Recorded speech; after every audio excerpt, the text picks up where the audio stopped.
अगर मेरे से मेरा कोई छोटा भाई बहन पूछता ना कि भैया मुझे 2026 में गवर्नमेंट जॉब निकालना है, तो आप मुझे रास्ता बताइए कि कैसे हम 2026 में गवर्नमेंट जॉब निकाल सकते हैं, तो मैं आपको इस वीडियो में कंप्लीट बताने वाला हूं कि कैसे आप 2026 में गवर्नमेंट जॉब निकाल सकते हो। इस वीडियो में कोई मैंने प्रिपरेशन नहीं किया है, कोई फिल्टर नहीं है, मेरे दिल से जो भी एक्सपीरियंस है मैं वो आपको शेयर करने वाला हूं कि कैसे आप निकाल सकते हो, क्या क्या आपको रोड ब्लॉक्स मिलेंगे, क्या क्या आपको मुश्किलों का सामना करना पड़ेगा, क्या स्ट्रैटेजी आपको अपनानी चाहिए और किन किन चीज़ों से दूर रहना चाहिए, यह सब बताने वाला हूँ। ठीक है, तो ये वीडियो ध्यान से सुनना। मैंने हजारों लोगों को मेंटोर किया है, गाइड किया, बहुत सारे लोग अभी मिनिस्ट्री में काम भी कर रहे हैं सिलेक्शन लेने के बाद, एंड मैंने 2-4 एग्जाम्स निकाले भी हैं गवर्नमेंट जॉब, तो मुझे पता है रास्ता कि कैसे आप जहां कहीं भी हो वहां से लेकर के मिनिस्ट्री तक आने का सफर आप तय कर सकते हो। बस वीडियो को लास्ट तक देखना, बहुत मजा आने वाला, बहुत चीज बताने वाला हूँ, कोई फिल्टर नहीं होगा, कोई एडिटिंग नहीं होगी, सारा कुछ बस दिल से बताने वाला हूँ।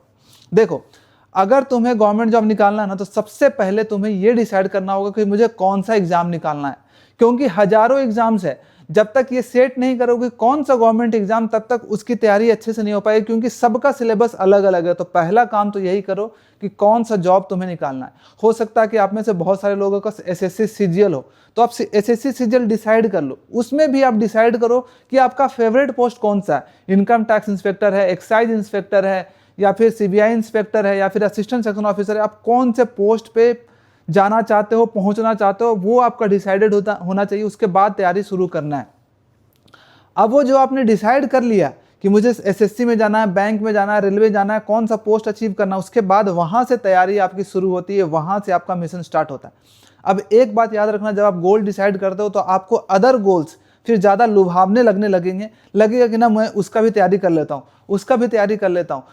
क्योंकि जब जॉब नहीं लगता तो होता है ना, तो लगता है कि कोई भी जॉब मुझे मिल जाए, जो भी एग्जाम्स आता है हम उसका फिलअप करने लगते हैं, और जब भी एग्जाम नज़दीक आता है तो उसका तैयारी करने लगते हैं।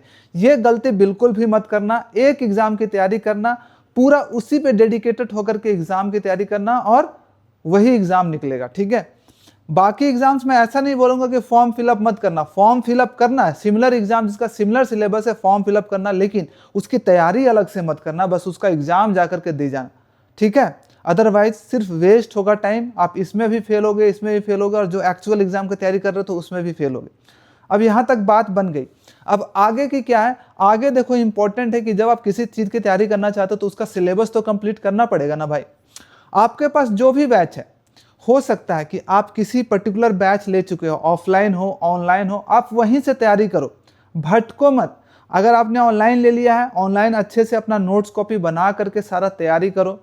सारे सब्जेक्ट का नोट्स कॉपी होना चाहिए, मैथ का, इंग्लिश का, रीजनिंग का, जीके का, क्योंकि वही आपका जो नोट्स कॉपी है ना, वही आपको हेल्प करेगा, वही आपको सपोर्ट करेगा आपके गोल्स को अचीव करने के लिए। अगर आप सिर्फ लेक्चर देख रहे हो, नोट्स कॉपी नहीं बना रहे हो, सिर्फ लेक्चर और क्वेश्चन सॉल्व कर रहे हो, तो उससे कुछ फायदा नहीं होने वाला। आपको अपना नोट्स कॉपी होना चाहिए, जो भी क्लास में पढ़ाया जा रहा है उसका नोट्स कॉपी बहुत अच्छे से होना चाहिए, बहुत इंपॉर्टेंट है। आप सबको मैं रिक्वेस्ट करूंगा कि अपना नोट्स कॉपी बनाना, और जो भी टीचर से पढ़ रहे हो उस पर बिलीव करो। आप किसी भी टीचर से सिलेक्शन ले सकते हो सकता है कि कोई आपका राकेश यादव सर से पढ़ रहा हो, कोई गगन सर से पढ़ रहा हो, कोई आदित्य रंजन सर से पढ़ रहा हो, कोई और अलग टीचर से पढ़ रहा हो, किसी भी टीचर से सिलेक्शन हो सकता है। डिपेंड करता है कि आप कितने अच्छे से उस टीचर को फॉलो करते हो। ठीक है, इसलिए अगर आपने किसी का बैच ले लिया तो आंख मूंद करके उस पर भरोसा करो और अच्छे से तैयारी करो, अपना बेस्ट दो।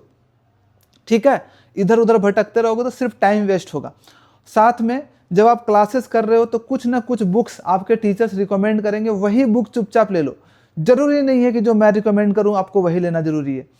अगर आपके पास कोई बुक्स नहीं है तो आप ले सकते हो जो मैं रिकमेंड कर रहा हूं, लेकिन अगर आपके पास ऑलरेडी आपके टीचर ने कुछ बुक्स बताया है, आपको कहीं से बुक मिल गया, बस वो बुक्स रखो। अपना नोट्स कॉपी हो गया, आपका एक प्रैक्टिस बुक होना चाहिए, जो पीवाईक्यू की वाली बुक्स होती है वही सफिशिएंट होता है। बुक्स में भी ज़्यादा चीज़ें की जरूरत नहीं होती, क्योंकि आप क्लास तो कर ही रहे होते हो, उसके साथ एक प्रैक्टिस का चाहिए कि एक चैप्टर कंप्लीट किया भाई तो एक चैप्टर 5 साल के जो प्रीवियस ईयर क्वेश्चन पेपर का बुक है उससे क्वेश्चन प्रैक्टिस कर लो, बस इतना ही चाहिए होता है। आपको यह करना होगा, मैथ हो, इंग्लिश हो, रीजनिंग हो, जीके हो, बस आपको सब में आपको बस इतना ही काम करना है कि अपना नोट्स कॉपी प्रॉपरली बनाना है सारे टीचर से, और साथ में सबका प्रैक्टिस करते हुए जाना है। इंग्लिश में होगा कि एक्स्ट्रा वोकैबुलरी याद करना पड़ेगा, वोकैब की कोई बुक लेना, वहाँ से रेगुलर वोकैब्स को याद करते जाना। ठीक है, तो ये जर्नी है। अब जब जर्नी स्टार्ट करोगे तो क्या आएगा कि बहुत सारे रोड ब्लॉक्स भी आएंगे आपको स्टार्टिंग में कोई भी इंप्रूवमेंट नहीं दिखेगा। आप प्रिपरेशन करते जाओगे फिर भी आपको लग रहा है कि आपका कोई इंप्रूवमेंट नहीं हो रहा है, कुछ भी इंप्रूवमेंट नहीं दिख रहा है। मॉक में मार्क्स बहुत कम आ रहे हैं, 50 नंबर, 60 नंबर, 70 नंबर, यहीं से मॉक टेस्ट में मार्क्स स्टार्ट होगा। मेरा भी इसी जगह से मार्क्स स्टार्ट हुआ था। हजारों लाखों लोगों का जो सिलेक्शन लिए हैं उनका भी यहीं से मार्क्स स्टार्ट होता है। लेकिन धीरे धीरे प्रिपरेशन करते जाओ, अपने आप को इंप्रूव करते जाओ, धीरे धीरे करके प्रिपरेशन करते जाओ, अपने आप को इंप्रूव करते जाओ, देखना मार्क्स धीरे धीरे करके इंप्रूव होगा। मॉक टेस्ट स्टार्टिंग से ही लगाना शुरू कर देना, ठीक है। ऐसा मत सोचना कि जब मेरा सिलेबस कंप्लीट हो जाएगा तब मॉक टेस्ट लगाना स्टार्ट करूंगा, बिल्कुल भूल मत करना। मॉक टेस्ट वीक में एक स्टार्टिंग से ही लगाना शुरू कर देना। जब सिलेबस थोड़ा और ज़्यादा हो जाए वीक में 2 मॉक टेस्ट लगाना शुरू कर देना। जब सिलेबस आपका और थोड़ा सा ज़्यादा हो जाए, लग जाए ज़्यादा पढ़ लिए, वीक में 3 मॉक टेस्ट लगा देना। जब सिलेबस पूरा कंप्लीट हो जाएगा डेली मॉक टेस्ट लगाना शुरू कर देना, ठीक है। जरूरी नहीं है कि ऑनलाइन मॉक टेस्ट से स्टार्ट करो। स्टार्टिंग में कोई बुक लेकर के प्रीवियस ईयर क्वेश्चन पेपर का जो बुक्स होता है उसी से लगा सकते हो। 1 घंटे में क्वेश्चन सॉल्व नहीं होता, कोई बात नहीं, 1.5 घंटे लो, सारा क्वेश्चंस को देखो, समझो स्टार्टिंग में कि किस टाइप के क्वेश्चन पूछे जाते हैं। मैथ में, इंग्लिश में, रीजनिंग में, जीके में, पैटर्न को समझने की कोशिश करो। और जब क्लास में करते हो तो सोचो कि अच्छा हाँ इस टाइप के क्वेश्चंस आ रहे थे, मैथ में ऐसा वाला क्वेश्चंस आता था, रीजनिंग में ऐसा क्वेश्चन आता था, इंग्लिश में ऐसे क्वेश्चंस आते थे। रिलेट करने की कोशिश करो, उन चीज़ों पर ध्यान दो। धीरे धीरे करके इंप्रूवमेंट होता है। हमारा जो इंप्रूवमेंट होता है ना, कंपाउंड इफेक्ट के रूप में होता है। मतलब स्टार्टिंग में कोई इंप्रूवमेंट नहीं दिखेगा, लेकिन एक टाइम के बाद 3 महीने 4 महीने के बाद आपको तेजी से इंप्रूवमेंट दिखेगा। 6 7 8 महीने के बाद तो बहुत तेज इंप्रूवमेंट होगा, बशर्ते कि आप कंसिस्टेंट होकर के पढ़ाई करो। तो आपको ये करना पड़ेगा। दिन में आपको मैं बोलूँगा कि 10-12 घंटे पढ़ाई करना पड़ेगा। अगर कॉम्पिटिटिव एग्जामिनेशन निकालना है, एसएससी सीजीएल जैसे, रेलवे जैसे, बैंक जैसे एग्जाम्स को निकालना है, तो आपको 8 से 10 घंटे डेली देना पड़ेगा, उससे भी ज़्यादा देना पड़ेगा। क्योंकि बीइंग ए स्टूडेंट आपका कर्तव्य अभी यही है कि आपका फोकस और कहीं नहीं होना चाहिए, सिर्फ पढ़ाई पे होना चाहिए कि मुझे इस बार गवर्नमेंट जॉब लेना है तो लेना है, चाहे उसके लिए मुझे कितना भी मेहनत करना पड़े। ये होना चाहिए माइंडसेट, तब जाकर के आप एग्जाम निकाल पाओगे। अगर ये सोचोगे ना कि चलो ना एंजॉय करते करते पढ़ाई कर लेते हैं, देखा जाएगा होगा कि नहीं होगा, तो नहीं होगा। ऐसा नहीं करना है। आपको फोकस होकर के स्टडी करना पड़ेगा, अपना टाइम देना पड़ेगा और रेगुलर मॉक टेस्ट लगाने पड़ेंगे। एक बात और आती है कि मॉक टेस्ट हमें कितने लगाने चाहिए भैया, कौन से लगाने चाहिए। तो मॉक टेस्ट देखो ना, प्रीवियस ईयर क्वेश्चन पेपर जो आते हैं ना, वही वाला मॉक टेस्ट ज़्यादा लगाओ, ठीक है। ऐसा नहीं बोलूँगा कि सिर्फ प्रीवियस ईयर लगाओ, कुछ प्रीवियस ईयर लगाओ, कुछ नॉर्मल मॉक टेस्ट आते हैं, कुछ लाइव मॉक टेस्ट आते हैं, वो लगा लिया करो, ठीक है। ऐसे करके सबका कॉम्बिनेशन लगाओ और एग्जाम से पहले ट्राई करना कि कम से कम 100 मॉक टेस्ट लगा करके जाने, कम से कम 100 मॉक टेस्ट लो। कमेंट बॉक्स में बताना है कितने मॉक टेस्ट लगाने हैं, कमेंट बॉक्स में बताना है, ठीक है। ऐसा करना है। अब जब प्रिपरेशन करते जाओगे, थोड़ा थोड़ा करके आप आगे बढ़ते जाओगे, ठीक है। हो सकता है कि आपको मैथ्स में परसेंटेज कंप्लीट कर दिया, रेशियो एंड प्रोपोर्शन कंप्लीट किया, अब टाइम एंड वर्क पढ़ने का टाइम आया। तो ऐसा मत करना कि परसेंटेज और रेशियो प्रोपोर्शन को भूल जाए, आगे बस बढ़ते जाए। आगे बढ़ते जाओगे कोई फायदा नहीं होने वाला है। आपको रिवीजन करना ही करना चाहिए, करना ही पड़ेगा, नहीं तो सब पीछे वाले भूलते जाओगे। जब आप 8-10 चैप्टर आगे बढ़ोगे ना, परसेंटेज का सारा चीज गायब हो जाएगा। इसीलिए कोई भी चीज पढ़ो, चाहे मैथ्स पढ़ो, इंग्लिश पढ़ो, रीजनिंग पढ़ो, जीके पढ़ो, आगे बढ़ो। पीछे वाली चीजों को एक दिन ब्रेक दे करके, सैटरडे संडे को ब्रेक दे करके रिवाइज कर लिया करो, ठीक है। आगे मत बढ़ो, लेकिन जो भी चीजें पीछे पढ़े हो उसको एकदम क्लियर करते हुए चलो। थोड़ा ज्यादा टाइम लगेगा। सिलेबस आपका जो 4 महीने 5 महीने में कंप्लीट होने वाला है, 2 महीने एक्स्ट्रा कंप्लीट होगा, 6 महीने लग जाएगा, 7 महीने, लेकिन ऐसा कंप्लीट करो कि सब कुछ अच्छे से होते हुए जा रहा है, ठीक है। इस तरह से आपको तैयारी करनी है। नहीं तो अगर आगे बढ़ते जाओगे भाई तो कोई फायदा नहीं वाला है। बहुत सारे लोग को ऐसा देखा है कि जब आगे बढ़ते गए पीछे वाले फिर से सारा बर्डन वही बनता गया, ठीक है। तो आपको करते रहना। रिवीजन कैसे करना है, अपना नोट्स कॉपी पढ़ो ना। नोट्स कॉपी को मैंने अपने नोट्स कॉपी को कम से कम मैं 10 बार 15 बार एक एक कॉपी को पढ़ा था, उसके सारे क्वेश्चंस को याद कर लिए थे। इतना तक था कि क्वेश्चंस याद हो जाते थे, उसका सॉल्यूशन इतना होगा वो याद हो गया था। तो वो जब हुआ था जब 10 बार 12 बार अपने क्वेश्चंस को पढ़ता था। मुझे टाइप्स पता होते थे कि परसेंटेज में पहला टाइप आएगा जिसमें कि परसेंटेज बढ़ा दिया जाएगा। अगर किसी को अगर खपत को इतना बढ़ा दिया गया तो एक्सपेंडिचर में कितना घटाव करेंगे कि कोई पैसे में डिफरेंस नहीं होगा। इलेक्शन वाले क्वेश्चंस आते हैं, उसमें स्कूल का आता है, बहुत सारे मुझे याद थे, पास एंड फेल वाले आते हैं। तो मुझे पता था किस टाइप से क्वेश्चन पूछे जाते हैं, इसको सॉल्व कैसे करना। उसी तरह से आपको भी पता होना चाहिए कि सारे चैप्टर में कौन कौन से टाइप्स होते हैं, उसी तरह से वो कैप्स याद करोगे, बार बार याद करोगे, बार बार भूल जाओगे, लेकिन आपको याद करते रहने हैं, रेगुलर याद करते रहोगे तभी जाकर के होगा, अदरवाइज नहीं होने वाला है, ठीक है। और रेगुलर पढ़ाई करते रहना है। अब आगे फास्ट फॉरवर्ड रिवीजन करना इंपॉर्टेंट है। रिवीजन करने के लिए मैं बोलूँगा बीच बीच में टेस्ट करो, अपने नोट्स कॉपी को रिवाइज करो, उनसे क्वेश्चंस रैंडमली 8-10 क्वेश्चंस को देखो और रिवाइज करो। ऐसे करके आप कर सकते हो। कुछ सेक्शनल मॉक टेस्ट लगाओ, इससे रिवीजन होगा। एक चीज़ और याद रखना कि जब प्रिपरेशन के फेज में ना आपको बहुत सारे डिस्ट्रैक्शंस भी मिलेंगे, डिस्ट्रैक्शन से दूर रहना है, ठीक है। आपको ऐसा फ्रेंड सर्कल में नहीं जाना है जो कि फोकस नहीं है या फिर नेगेटिव है, हमेशा नेगेटिव वाली बातें करते रहते हैं। यार इस बार तो प्रोटेस्ट हो जाएगा, इस बार एडिक्विटी का पैटर्न इतना गंदा है, इस बार ऐसे क्वेश्चन पूछ रहे हैं। इन सब चीज़ों से दूर रहना, क्योंकि एट द एंड आपको पता चलेगा कि भाई मैंने कितनी बड़ी गलती कर ली। सब लोग बहुत कम कट ऑफ इस बार गया, सब लोग तैयारी करके प्री निकाल लिए, मेरा तो हुआ ही नहीं। तो आपके साथ ऐसा होने वाला है। अगर आप कंट्रोवर्सी पे फोकस करोगे, आप टीचर्स के पीछे भागोगे कि टीचर्स क्या बोल रहे हैं और उनके पीछे पड़ जाओगे, तो भाई फंस जाओगे। अगर आपने गोल डिसाइड कर लिया है कि मुझे निकालना है, उसके बाद कुछ भी आपका डिस्ट्रैक्शन नहीं होना चाहिए। ना लड़की होना चाहिए, ना आपको कुछ और होना चाहिए, ना फेस्टिवल होना चाहिए, ना फ्रेंड्स होने चाहिए। 1 साल कंप्लीट सेक्रीफाइस करके देखो, आपका लाइफ ट्रांसफॉर्म हो जाएगा। अगर सेक्रीफाइस नहीं करोगे तो लाइफ टाइम की सेक्रीफाइस सहने के लिए तैयार रहना। या तो 1 साल का सेक्रीफाइस कर लो और अपने लाइफ को चेंज कर लो, अपने फैमिली की लाइफ को चेंज कर लो, या फिर आज सेक्रीफाइस ना करके जिंदगी भर सेक्रीफाइस करो। चॉइस आपका है कि आपको क्या करना है, ठीक है। और डिस्ट्रैक्शन से बिल्कुल दूर रहना। ये जो टीचर्स होते हैं ना, जानबूझ के कंट्रोवर्सी को क्रिएट करते हैं बहुत सारे, ताकि उनको अटेंशन मिले, उनके तरफ लोग अट्रैक्ट हो, ठीक है। उनका कुछ नुकसान तो होता नहीं है, बाकी लोगों का नुकसान हो जाता है, ठीक है। तो इन सब चीज़ों से बिल्कुल भी दूर रहना।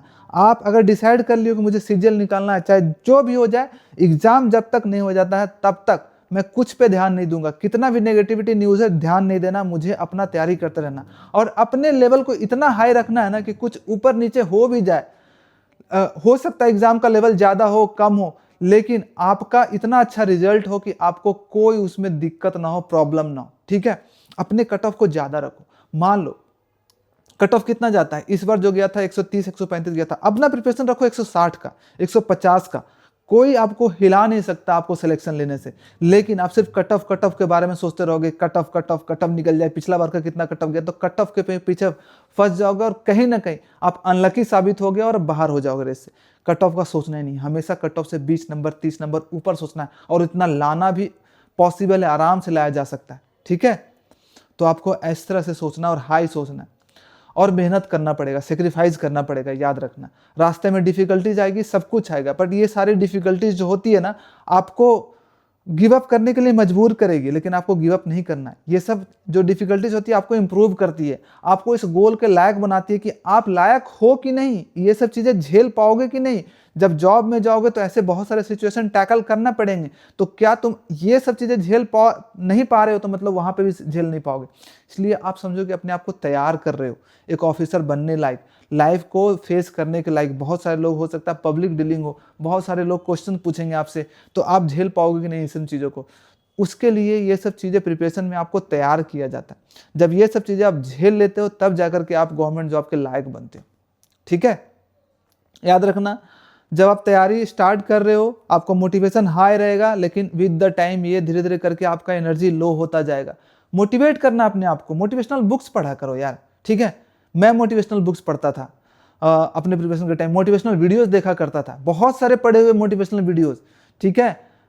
अब लोग बोलेंगे मोटिवेशन परमानेंट नहीं होता, डिसिप्लिन होता है, ये सब बकवास की बातें हैं, कुछ नहीं। मोटिवेशन हर दिन चाहिए होता है। आपको नहाना, क्या हमारा नहाना परमानेंट है क्या? एक बार नहा लेते दोबारा नहीं नहाना पड़ता, नहाना पड़ता है ना। खाना क्या परमानेंट है? एक बार खा लेते तो दोबारा नहीं खाना पड़ता, खाना पड़ता है ना एनर्जी के लिए। उसी तरह मोटिवेशन भी इंपॉर्टेंट है। जैसे कि एक बार मोटिवेट होकर के हम एक लेवल तक जाते हैं, फिर से जब मोटिवेशन डाउन हो तो दूसरा बार फिर से हमें मोटिवेशन लेना पड़ता है। जैसे आपकी मोबाइल की बैटरी जैसे परमानेंट नहीं होती है ना, 100% के बाद 0% भी आता है, उसी तरह से हमारा मोटिवेशन भी एक लेवल तक जाकर के 0% आता है, फिर से चार्ज करना पड़ता है। तो motivation is something that will push you, booster का काम करती है। डिसिप्लिन तो है ही, लेकिन डिसिप्लिन भी आप तभी ला पाओगे जब आपके अंदर मोटिवेशन होगा। इसलिए मोटिवेट किया करो, अपने गोल्स को याद किया करो।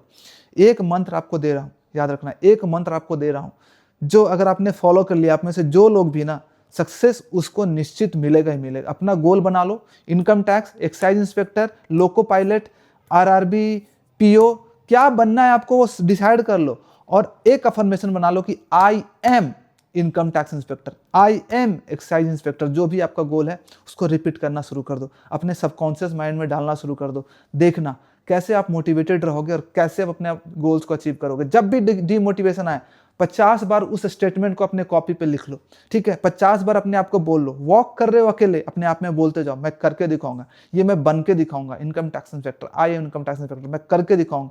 बार बार बोलो, बार बार बोलो, बार बार बोलो। अपने माइंड को रीप्रोग्राम करो, क्योंकि बचपन से हमारा माइंड प्रोग्राम हो चुका है नेगेटिव चीजें सोचने के लिए, फियर के लिए, बहुत सारी चीजों के लिए। और उसको अगर रीप्रोग्राम करना है तो नई थॉट्स को, नए पॉजिटिव थॉट्स को डालने पड़ेंगे, तभी जाकर के नया आपका माइंडसेट बनेगा और नई चीजें अचीव कर पाओगे, ठीक है। ये मैंने काम किया था, आप भी करना। तो आपको ये करना पड़ेगा। इन शॉर्ट मैं आपको बता देता हूं, अगर सक्सेस अचीव करना, अगर 2026 में गवर्नमेंट जॉब चाहिए तो सबसे पहले डिसाइड कर लो गोल, और उसके लिए मुझे चाहे जितना मेहनत करना पड़े मैं करूंगा, ठीक है। ये डिसाइड करना पड़ेगा। दूसरा, सिलेबस पूरा अच्छे से कंप्लीट करना। अपना सिलेबस कंप्लीट कर लोगे, उसके बाद आप मॉक टेस्ट लगाना, ज़्यादा से ज़्यादा प्रीवियस क्वेश्चन पेपर सॉल्व करना और आगे बढ़ते जाना। बीच बीच में अपने आप को मोटिवेट करते जाना और आगे बढ़ते जाना। नेगेटिव लोगों से दूर रहना, कंट्रोवर्सी से दूर रहना। कोई भी टीचर, कितना भी फेवरेट टीचर आपका कंट्रोवर्सी क्रिएट करे, इवन मैं भी कंट्रोवर्सी क्रिएट करूं, तो आपको दूर रहना। किसी की भी बात मत सुनना। आपका गोल सर्वोपरि है, उसके सामने कोई नहीं आना चाहिए, ठीक है। और जो टीचर आप सेलेक्ट करते हो, अगर आपको पढ़ने में मजा आ रहा है, उससे समझ में आ रहा है, बस उसी को फॉलो करो। जो बुक्स आपने ले लिया है, कम से कम बुक्स, उसी बुक्स को फॉलो करो, वहीं से आपको रिजल्ट मिलेगा। नई बुक्स चेंज करने की जरूरत नहीं है। तो this is my advice for you. अगर आप मेरे छोटे भाई बहन हो तो मेरी बात मानो, ठीक है। अगर सच में अगर आपको गवर्नमेंट जॉब निकालना है इस बार, तो जो भी मैंने बात बोला है, आपको दिल से बोला है, इसको सोचो, समझो, इम्प्लीमेंट करो और 2026 में आपका जो गवर्नमेंट जॉब लेने का सपना है ना, उसको पूरा करो, ठीक है। और अभी कमेंट बॉक्स में आपके जो भी क्वेश्चंस आ रहे हैं, जो भी आपके मन में डाउट्स आ रहे हैं, आप पूछ सकते हो। और मैं वादा करता हूं कि एक एक लोगों का कमेंट का जवाब दूंगा और विद इन 24 आवर आपका जवाब आ जाएगा, ये मैं बोल रहा हूँ, ठीक है। शुरुआत कर दो 2026 की। 2026 को मिस मत करना, 2025 की तरह वेस्ट नहीं करना, 2026 को मस्त बनाना। 2027 में लाइफ एंजॉय करना है। ऑफिसर बन के होली, दिवाली, जितने भी फेस्टिवल हैं, बर्थडे पार्टी, सब कुछ करना। लेकिन 2026 में सब कुछ सेक्रीफाइस कर दो अपने लाइफ के लिए, अपने फ्यूचर के लिए, अपने मम्मी पापा के लिए। Bye bye.